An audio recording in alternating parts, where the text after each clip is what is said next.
हम रोलो से एगो बात कहल चाहतनी कि हमरा नैहर में बड़की भाभी के तबीयत खराब बाटे, ऑपरेशन होखे वाला बाटे। तो हमरी मायके से फ़ोन आई रहल जाए खातिर कि हम जाई। तो हमार सास ससुर इतना निर्दयी बानी लो ना, जे केहू के दूसरा के दुख सुख ना बुझेनी लो। यहाँ लोग खाली आप स्वार्थी हैं लो। आ यही लोग के पाठ पढ़ले बाड़न हमार हस्बैंड।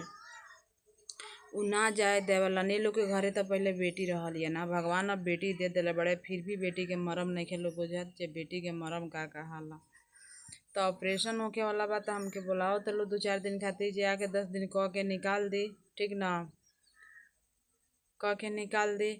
ओकरी बाद से जान जाई कि वो अलगे कर जाता रहे, जाए देवे के ना नइखन ले, सास ससुर अलगे कर जाता।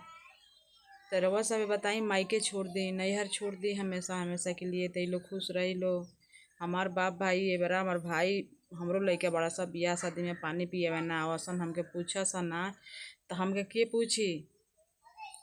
ई हमरा बारे में तनको ई लो ना सोचेला लो, तनको आप सवार्थी लो हलो, ठीक ना। आ ए लोग के चलते हम अपना मायके से बाउर रहेनी, आ बाउर रही तो उ लोग खुश रही लो। आ जहाँ जे हम राय से रहनी चल गईनी, तो ये लोग एकदम जलन होखे लगी अंदरे अंदर, जे अब राय से रहता रसन जन्नी। तो बताई लो हम कब तक घरी हो जैसा हम काट बिछाई ये लोग खातिर। इहन उ कहे लसन जे उ लोग आन कही हलो, तो आपन है तो कौन कहीं बुझेली दुख सुख।